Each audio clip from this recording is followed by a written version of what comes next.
seconds.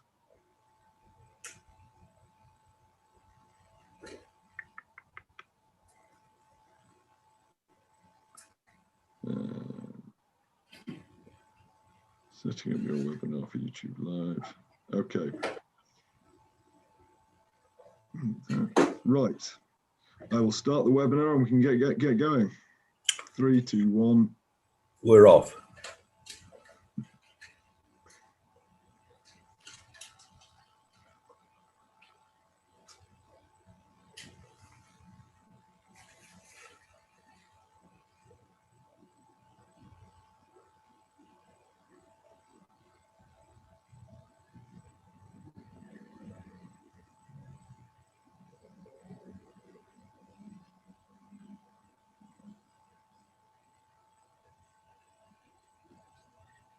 Okay, hi everybody and welcome to today's webinar. My name is James Faulkner and I'm joined today by Simon Corkwell, aka Evel Knievel.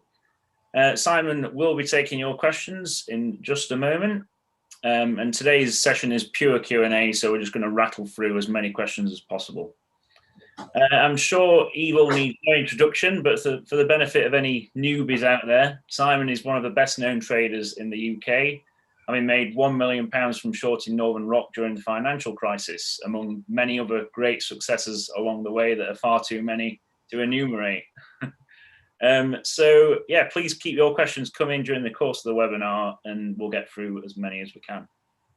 So to kick off then, Simon, just to set the scene a little bit, give us your take on the state of play with the markets at the moment. I know investors seem to be a little spooked at the moment by the rise in inflation. Well, funnily enough, for some weeks I've been taking the view that although inflation is inevitable because of the ridiculous levels, I say ridiculous, unprecedented levels of government debt, I thought that the inflation would roll over into increased equity values because an equity is an inflation hedge. But the fact is that I think it's people are starting to wonder whether the return of inflation means a rise in interest rates.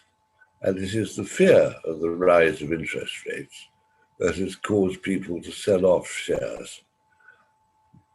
So, in answer to your question, I don't agree with the sequence in which these movements have occurred, but I think they are occurring, and as ever, I remain bearish. As you know, there's an old saying like, "Sell in May, and come back in on Ledger Day." Now, you're a Yorkshireman, James. You know perfectly well what Ledger Day is. And it's not tomorrow, as in Ledger demain.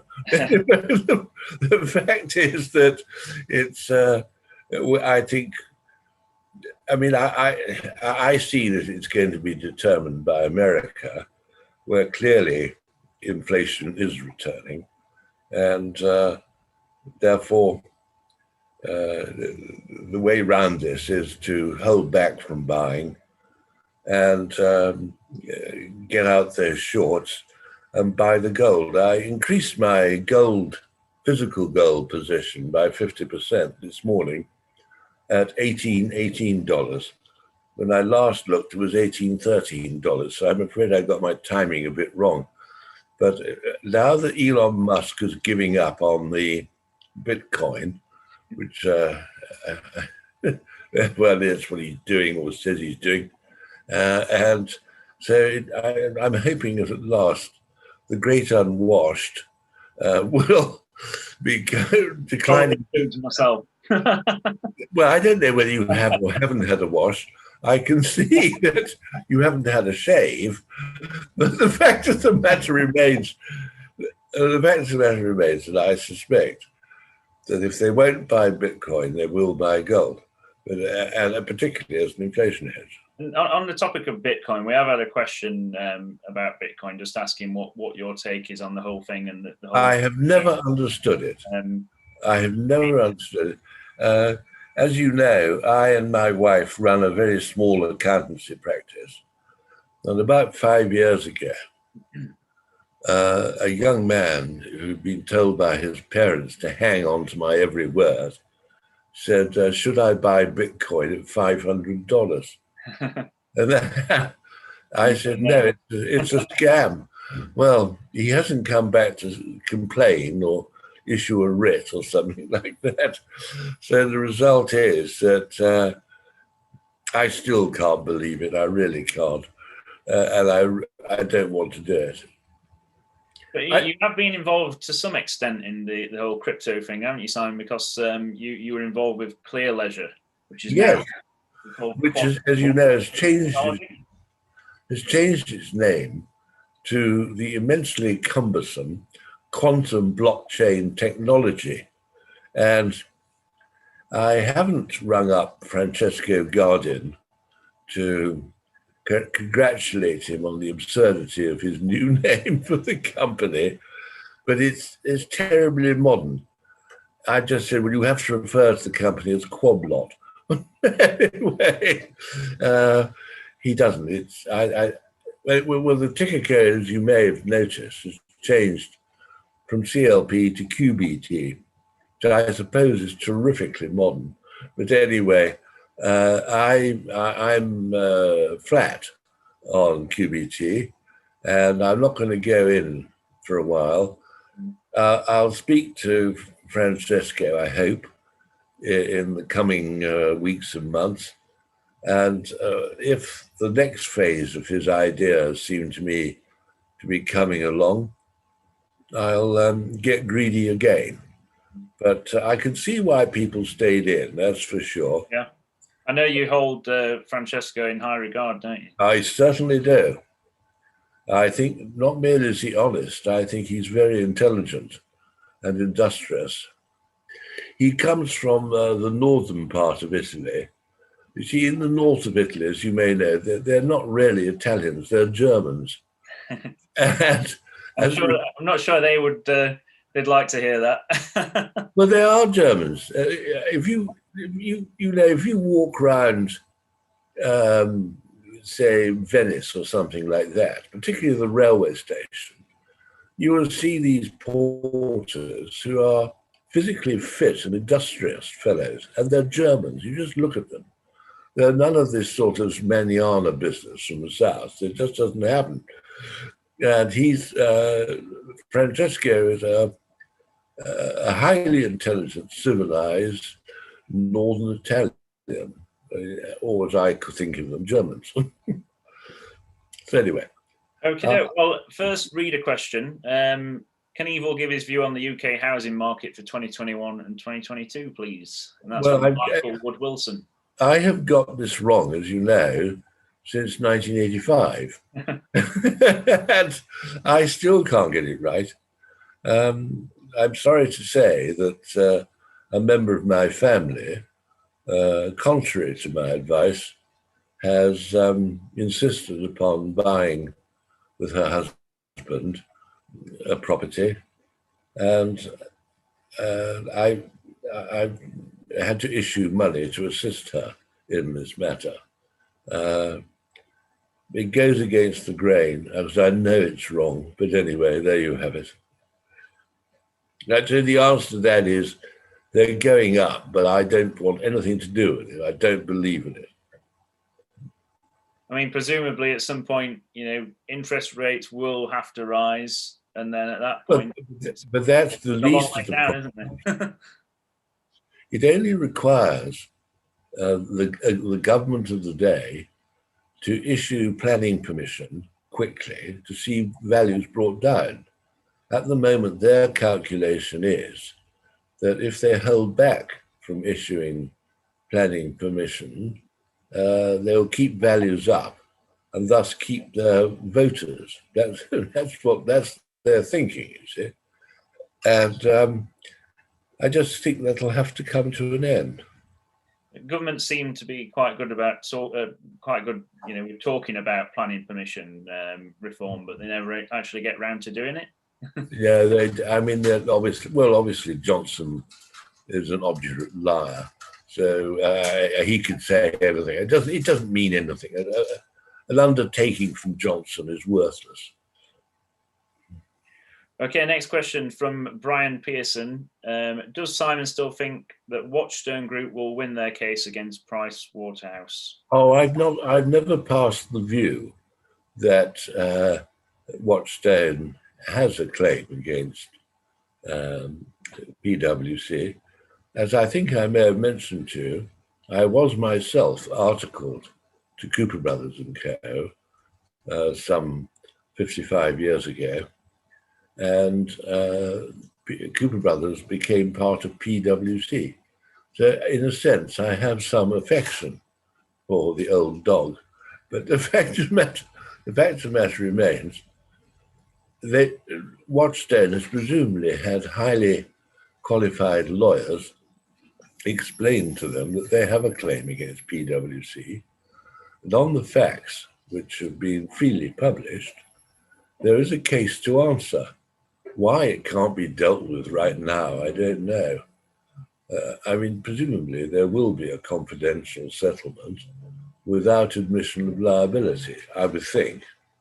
But as to when and to yield how much by way of damages, I don't know. But I'm absolutely staggered that PwC could ever be in the position, in effect, to be classified as having betrayed its client. That I find amazing. It's saddening, really. And just in terms of Watchstone, what are we left with the rump? Because, I mean, Yes, there's not much there anymore, is there? I don't think. No, it's just disappearing. I don't know what else there is, but there's a bit of cash there. Yeah.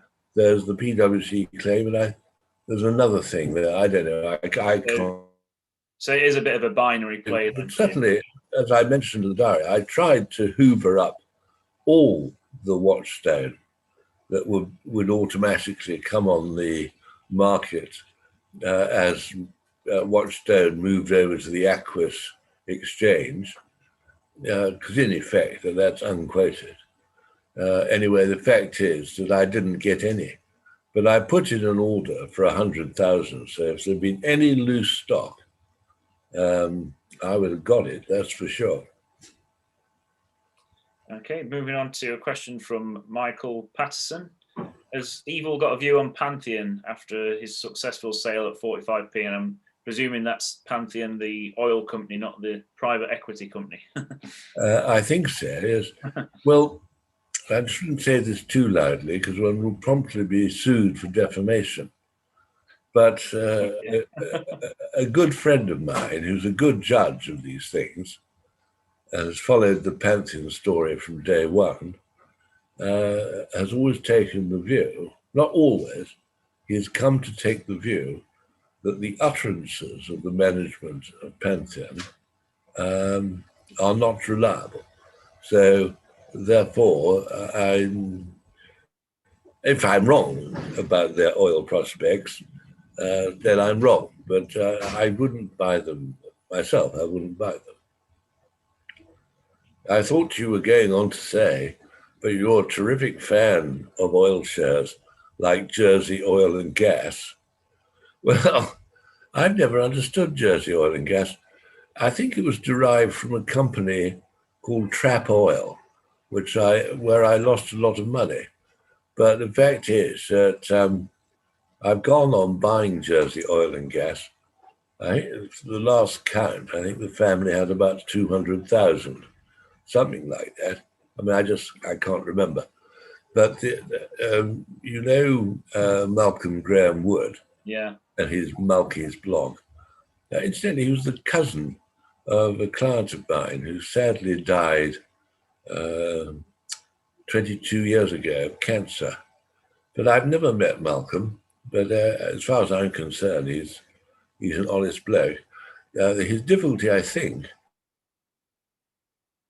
is to switch from expressing a view which he thinks will interest readers to producing what is really little better than public relations pap on behalf of companies he's encountered along the way.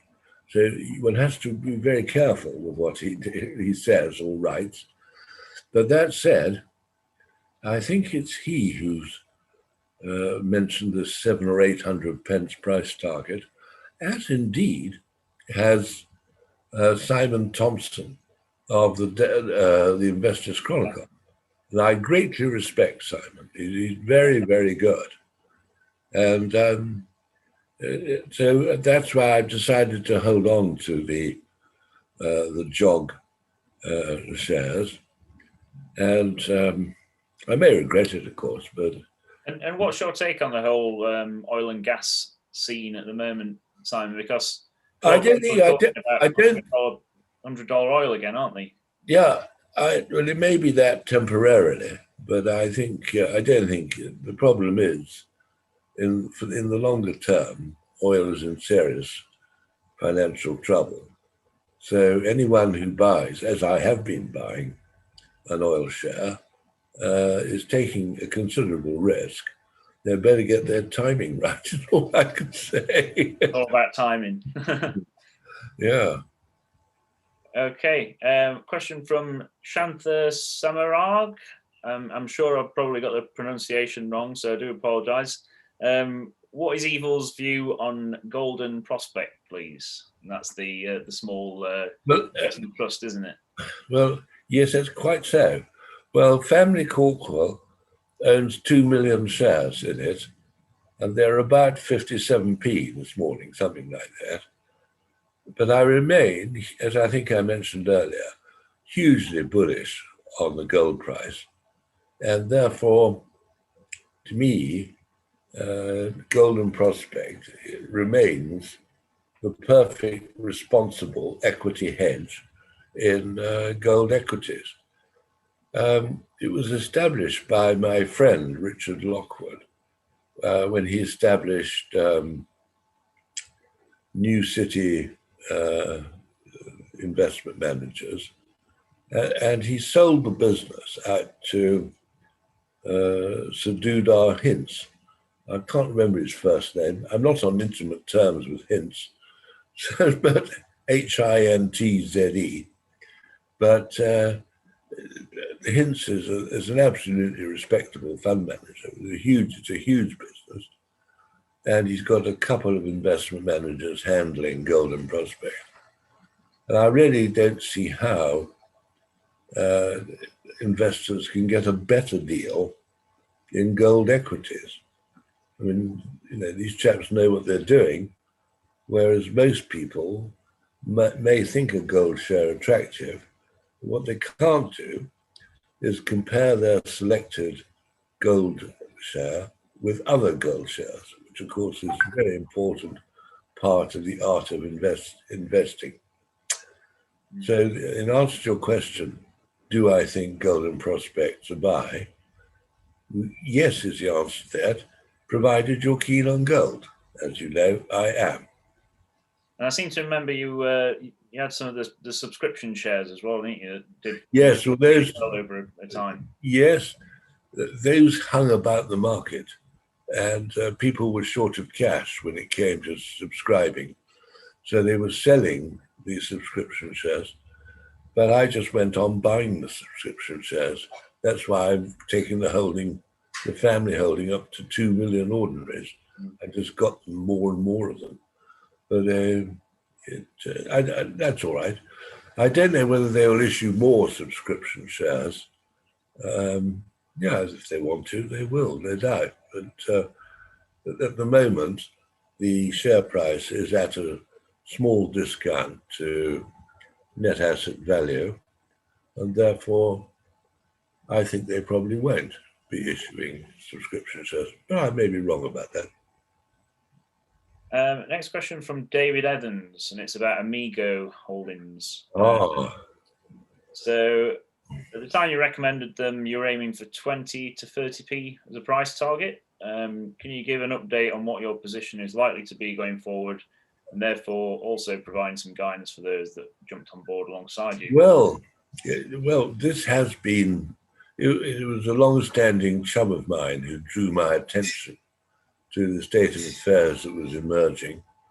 And I'd never understood Amigo, but then I started to think about it.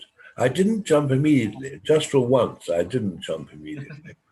I gave it a day's thought, you see, and it was then that I said, this I must have. And so in round terms, Family Corkwell bought 5 million shares at 10p. And I think we're now sitting on 4.5 million, which I think when I last looked about 25p this morning. Now, what's interesting about this is that for some reason, the scheme of arrangement in practice has got to be cleared by the judge next week. Is it Monday or Tuesday? I can't remember. But whatever it is, for some reason, those knights in shining armor, so seen if you're drunk, the FCA are sending in counsel to put it to the judge that the scheme of arrangement needs changing because it's not fair to the creditors. Well, all I can say is that the creditors have had now months to come up with an alternative scheme of arrangement. And the FCA has never offered, of course, to pay anything towards its costs. They never do. All they do is just spend the money of investors. That's their function in life. Anyway, I think they're dreadful people. I really do. I think they're absolute scum. Anyway, the fact is that the counsel will stand up next week in the court, and the judge will have to decide whether he dismisses the original scheme of arrangement or whether he supports all those who voted for the scheme. And in fact, those who voted are roughly 95% of those voting and 95% by value of those voting. And so if he cancels the scheme, there's going to be uproar because those who perfectly consciously voted for the scheme will lose their claim. Everybody will lose their claim, and Amigo will be bust. And the fact is that in these circumstances, I can't imagine how society's interest would be served by setting the scheme aside. It would be ridiculous. So I actually, for those reasons, I regard the shares as a buy now. I'm not going to buy any more. I mean, I bought another 200,000 after the announcement on Monday, and I paid 26 pence. But I've got it now. Assuming everything does go to plan, I mean, what is the long-term upside? Is this just kind of, Well, there are two aspects to this. Play or? Well, I've heard it put around that these shares go to 40p once the scheme has gone through. But you have to assume that certain things for that to happen. As it happens, I think it probably will go through and the business might be valued at, I'm so sorry, it might be valued at 40 pence a share in the market. What I think is also interesting is that Amigo can engage in other forms of lending as well. And I think that's the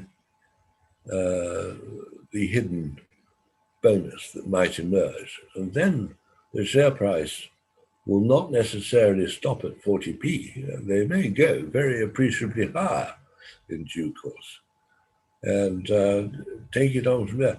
You see, one has to accept that guarantor loans are not, in a sense, very nice people. But if grandson goes to granny and asks for a guarantee for a loan of £5,000, carrying interest at 50% per annum, she could always say no. And she has to have it explained to her by Amigo as to the risks she's taking, etc., etc. And she can do it. But if you don't have some system of providing finance, the fact is it goes down to unlawful lending, which can, in practice, tend to be supported by extreme violence. And society will have to make its mind up. So all those MPs who are anti-guarantee loans are going to, they would, under those circumstances, have to answer for their own prejudices. And because they're irresponsible, they haven't said anything at all. They're just MPs. Okay, next question is from Phil Pickett. Since your enthusiastic recommendation of Caribbean investment holdings a year ago, the shares have spent a long time in the doldrums and are currently down 30%. Would you fill your boots at this stage, and why? Or might it be time to consider running for the hills? Well, personally, I'm not, as you put it, going to run for the hills. I'm not much good at running. I've got well, the family's got quite a percentage of Caribbean holdings. And this is the Lord Ashcroft company, isn't it? Yes, unfortunately, I've never been able to meet the noble lord. And but anyway, he's I mean, there are certain factors, which is that has been the effect of COVID on Caribbean, and there are no figures yet published to show one way or the other.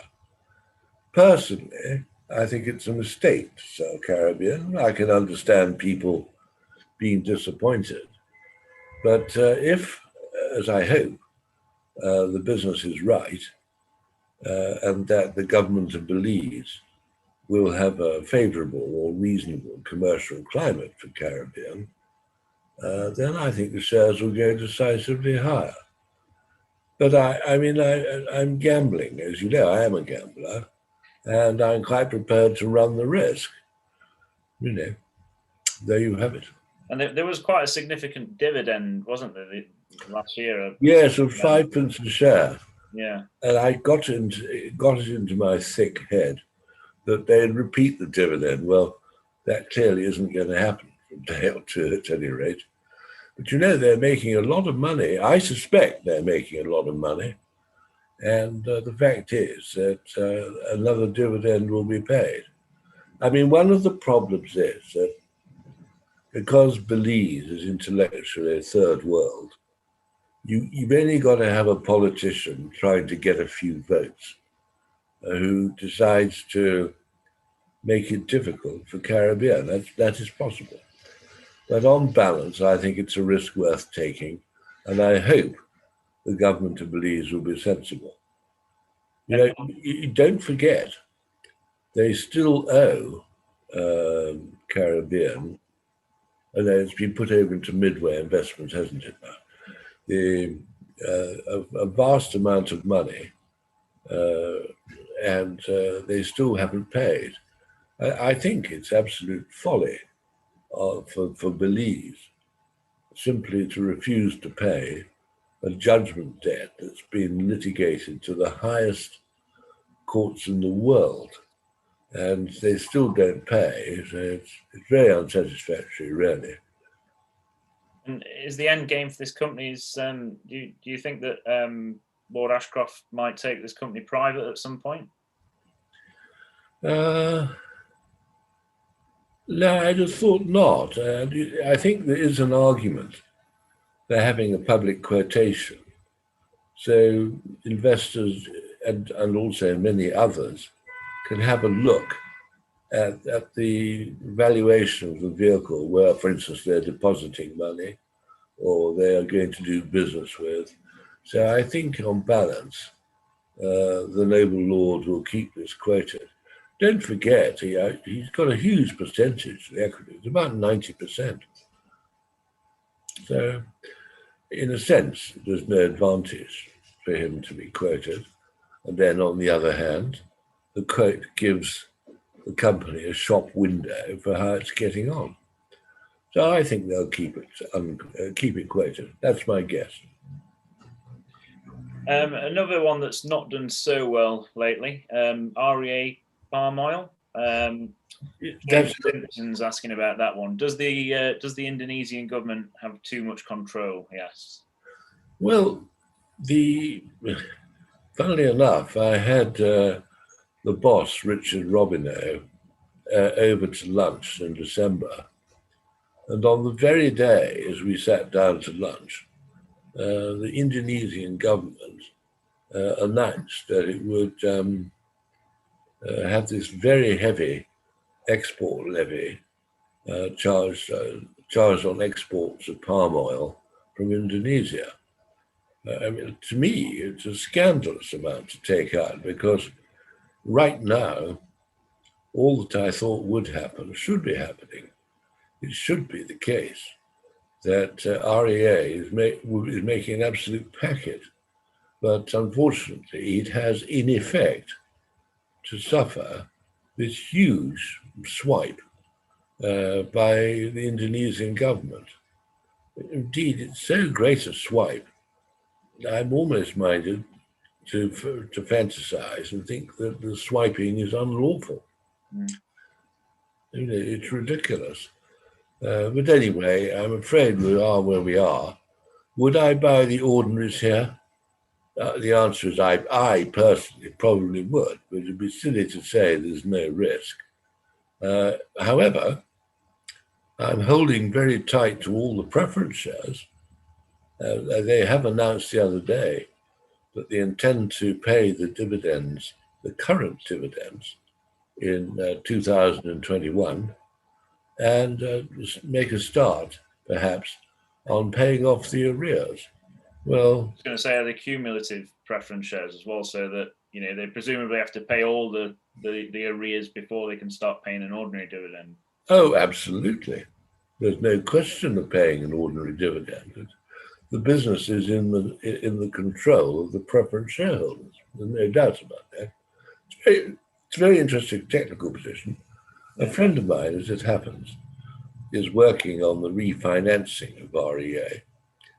But it's not as though the business itself is in a bad way. Actually, they're doing extremely well. But the fact, palm oil stocks have been doing quite well lately, haven't they?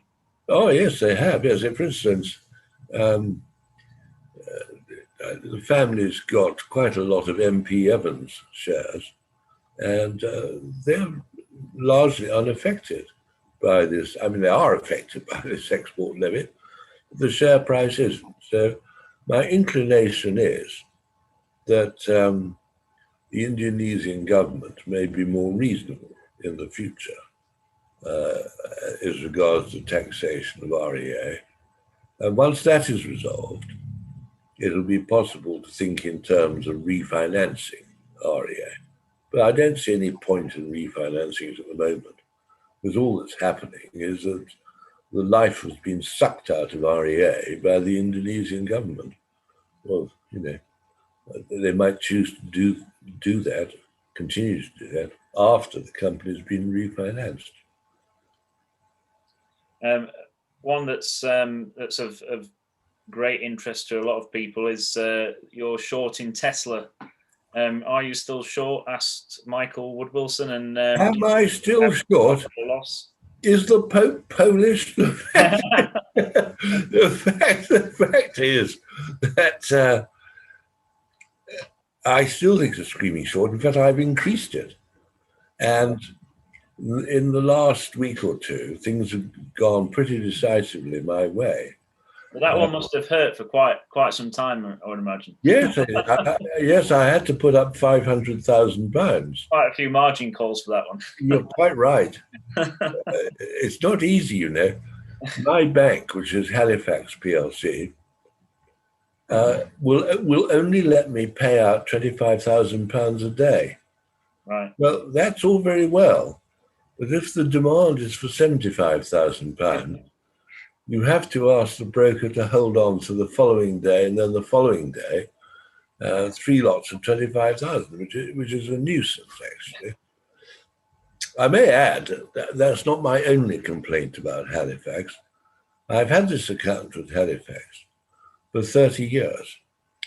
And the fact is that it all works extremely well and extremely economically, save in one respect, which is that if you want to pay foreign exchange, the rates of exchange which they enforce upon you, should you choose to use Halifax, are very unfavorable. I mean, I sent £10,000 off to Australia about 9 months ago, and there were the usual charges, you know, snivel this and snivel that, and there was 4% on top of the £10,000. So it was £400 for a transaction which takes them at most 15 seconds to do. And I think Halifax's behaviour has been just disgraceful. They always try to put it across in their advertising that they're friendly, reliable people.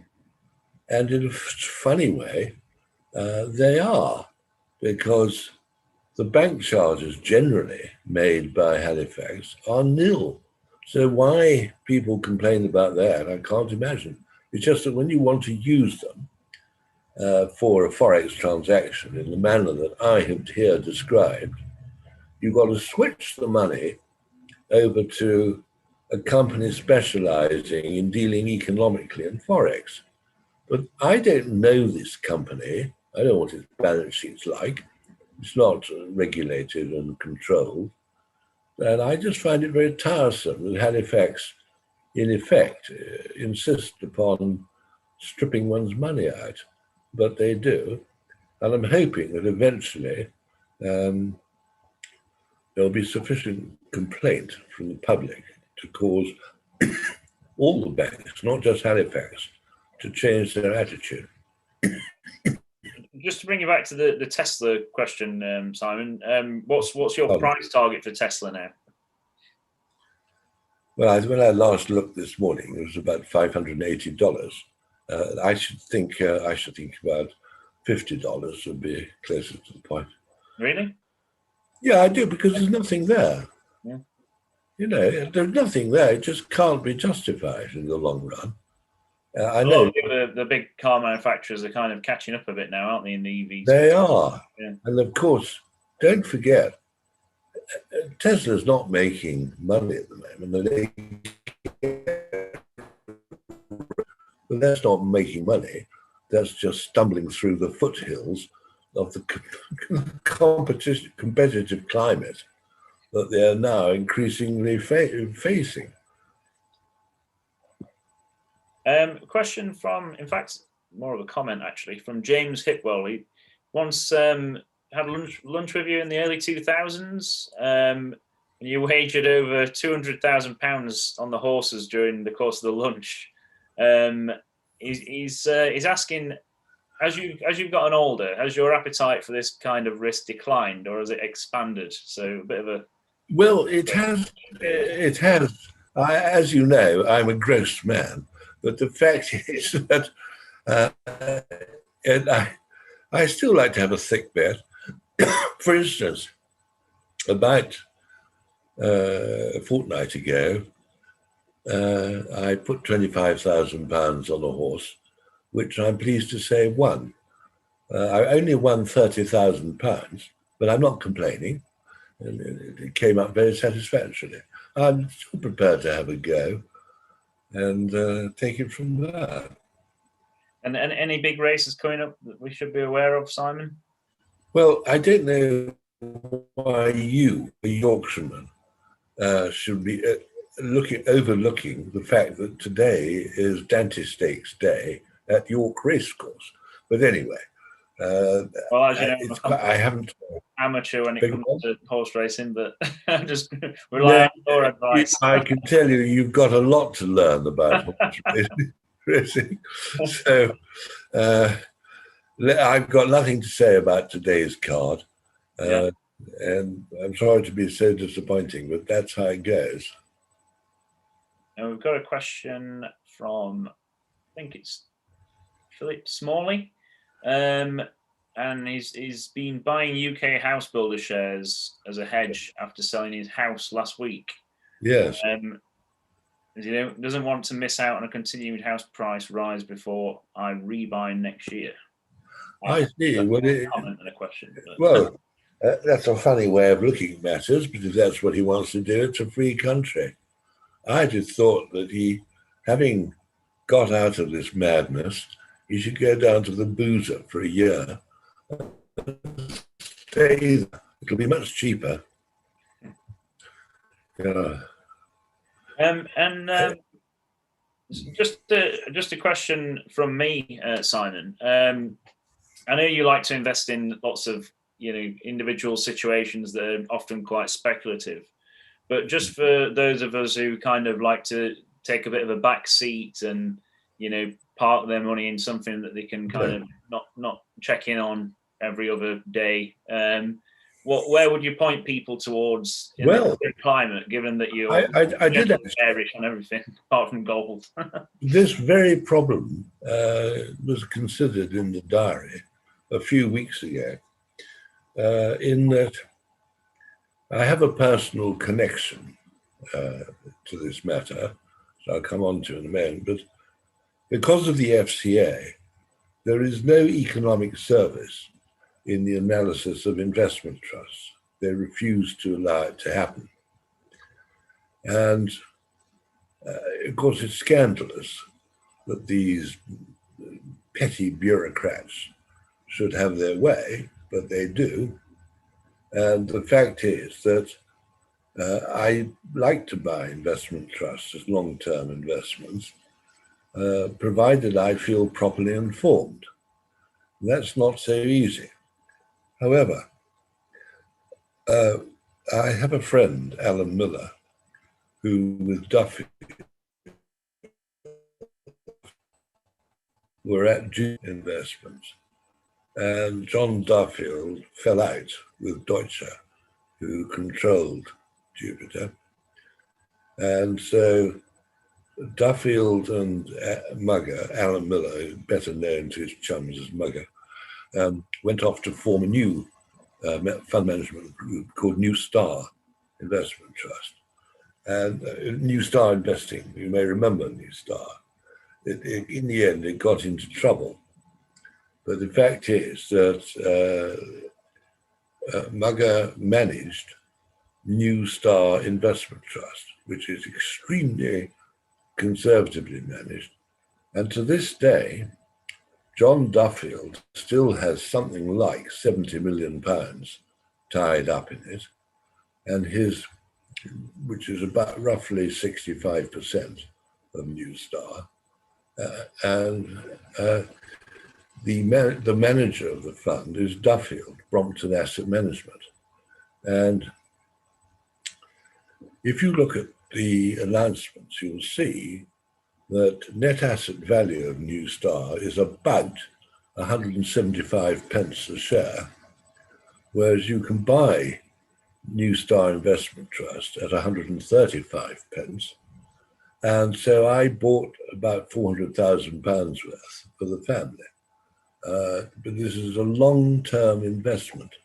This is certainly not one for, say, next year or the year after, because Duffield has made it perfectly plain that he's not going to buy back the equity of New Star, and it'll stay there until he's dead. And so, as far as when I last saw him, other than a great interest in sex, he's perfectly fit. And the fact is that Duffield will see it is properly managed until the day he dies. What happens then, I don't know. But I imagine the non-executive directors will arrange a transfer of control to some other chap. But I think as a long-term investment for people who really must leave it alone, at least, I mean, it could easily be 10 years. The fact is, it's a terrific investment. I think when I last looked, the shares were something like 129 to 135. From memory, I paid 128 or something like that, but I don't even think about it. The next question follows on quite nicely from that, and it's a bit of a personal question, so I don't feel like you have to answer this one. But I've often well, or I hope not to disappoint you. Well, it's from Peter Lewis, and Peter asks, if I'm not being too nosy, Simon, what is your succession plan for your family portfolio when that distant day comes to pass? when I peg out. Do you leave it under active management or transfer it into passive or more conservative? Well, I'm going to, I've told my elder daughter, Lucy, who's a very intelligent, self-controlled person, that she is to put a notice on the dealing line. And when the brokers telephone, she's just to say, go something yourself, because I'm not interested. I mean, brokers talk such amazing rot when they come up with investment ideas. When they do, I don't know what it is. I suppose it's upbringing, I suppose, but you just don't listen to them unless you're crazy. You must understand that the FCA have made it impossible for an intelligent man to work in the stock market. They've stopped. So presumably, I'm guessing you know investment trusts are quite a good answer to that question. Yes, I think that is so. Otherwise, you're dealing in special situations, like, for instance, Amigo. Yeah. But I can't expect my widow to have to cope with Amigo, can I? Next question is from Nandlal Chhabria. I hope I pronounced that right. Your view on Amrit, please. That's Amrit Pharma. Well, I was a bit disappointed by the takeover announced in respect of Chiasma. Sounded a bit pricey, didn't it? Well, I was hoping that Amrit would stand alone and fly alone. But the fact that the directors of Amrit have agreed to take over Chiasma on an all-share basis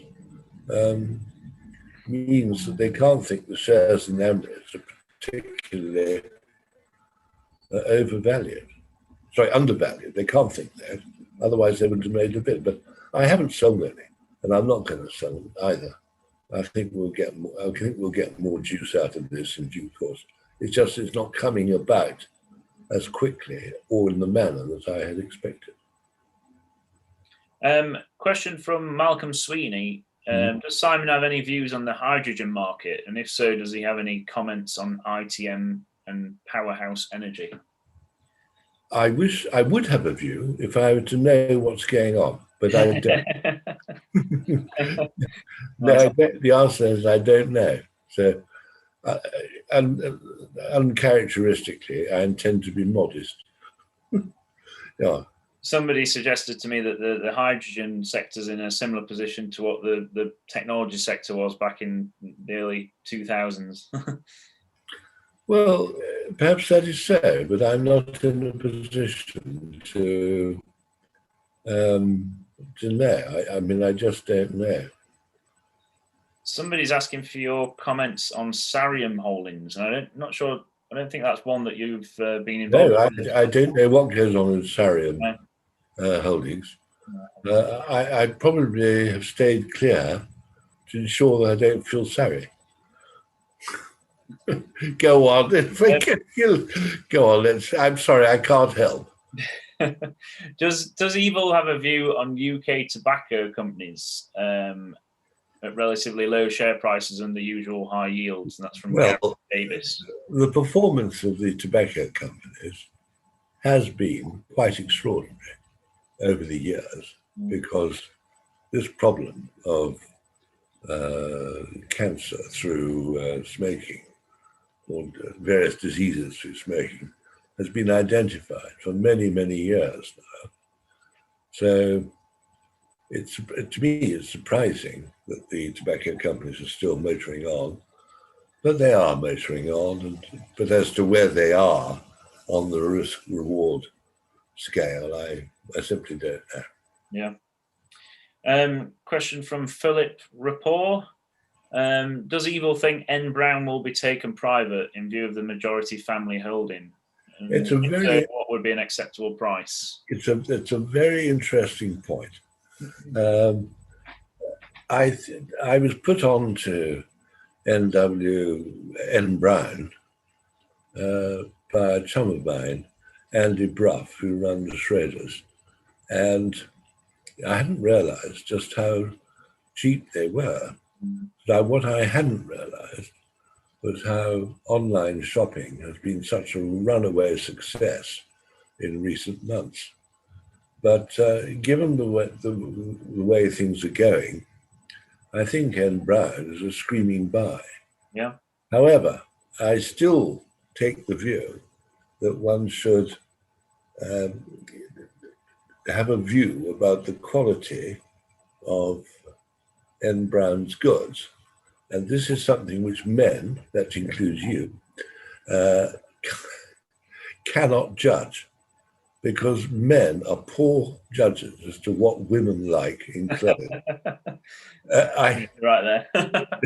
Well, it is. It's a strange thing, but women know what they like, and men don't. And so I'm not in a position to look at N Brown's shopping window and say, well, that's jolly good. I just have no idea. But they must be doing quite well, and they are making money. And I think it'll go on having a public face as well. I'd be surprised if I should be surprised if the Brown gets taken over. After all, that has been a possibility for the Alliance family for years and years. And I would say, why would they change the position now? After all, they could have taken over N Brown at around a third of the current share price. Well, they didn't do it. They just went on subscribing for new shares and so on. So it was 57p, I think, from memory. I think there was 72p this morning. And I think Alliance will go on doing it. I tell you, Sir Dawood Alliance is a very tough individual, because I know this because I came across him about 20 years ago. He lives fairly close by, as it happens. And he's a little chap, and he just come back from the races, and his top hat was almost as tall as he. Anyway, I don't mind. That's what he chooses to do. It was Ascot Week, but of course these people who go to Ascot are not attending the racing. They're just there to do deals, and it's nothing to do with racing at all. Whereas presumably you're there to do both. No, you can't do both. And in fact, it's worse than that. To do the job properly during Ascot, you have to have a paddock judge phoning to you how the horses are appearing in the paddock. And once you're satisfied on that, then you can really start investing. But the market on modern racecourses now is so weak that it's just a waste of time. Liz G is asking for your thoughts on Fever Tree, and this is one that you've been a perennial bear on, isn't it, Evil? Well, I still find it ridiculous that some flavoured water should be should be branded fizzy water. Ever heard of Coca-Cola? They did pretty well. Well, that is true, but I think that's what catches people's imagination. But the idea that Fever Tree can ever hold its position strikes me as crackers. So anyway, perhaps I'm wrong. I don't know. Question from Taha Dohadwala. I hope I pronounced that one right. What's your view on FTSE companies, the bigger international ones in the FTSE 100 and the more domestically focused companies? I mean, a lot of people have been saying that UK stocks are cheap, aren't they, in comparison with... well, I think the UK stocks or UK quoted stocks may indeed be cheap by comparison to, say, America. But that doesn't mean to say that I would rush in and buy them. But as you know, I don't do big stocks. My view is one should fish around where the value lies, and it's not in big stocks. So there's your answer. I mean, I just don't know, and I don't see any point in trying to find out either. Just going back to the investment trust angle there, Simon. What about the big investment trusts that invest in the FTSE 100, that type of thing? Are they worth holding on to for just as a source of income at the moment? You mean Scottish Mortgage? No, I'm talking about like the big ones like City of London, merchants that just invest in these FTSE 100 companies, churning out an income. Is that worth looking at the moment? There's no point in asking me. I simply don't know. I don't have a view. Next question, and this is an anonymous question. Moving on to politics, what's Evil's view on the Scottish referendum potentially in 2022 and its impact on the markets? Well, I don't know about the impact on the markets, but I must say I think Nicola Sturgeon is hugely deceitful, because it's impossible to have a vote on the Scottish independence unless various matters are clarified.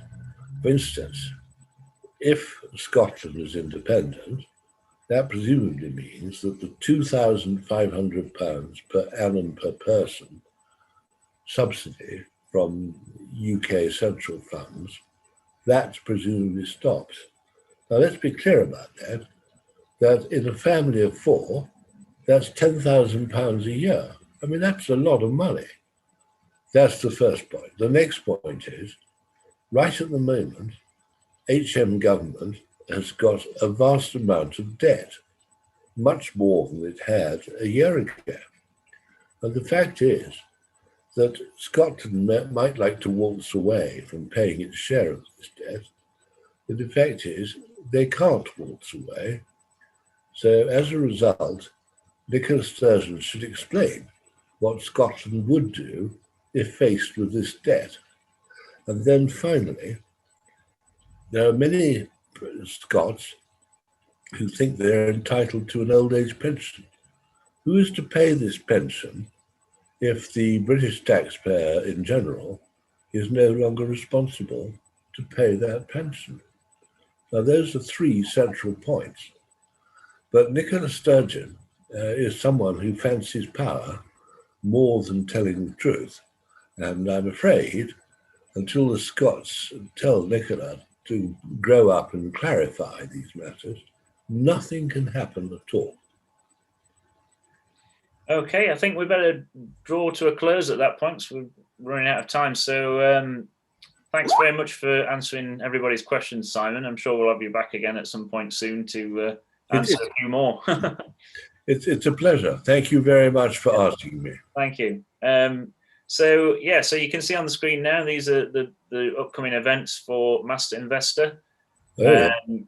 And just to say to everybody, please do complete the survey, which you'll get sent via email shortly after the end of this webinar. And don't forget Master Investor 2022 on 19th of March. So put that one in your diaries. And thanks very much for joining us. And hope to see you next time. Take care, everybody. Thank you. Bye-bye.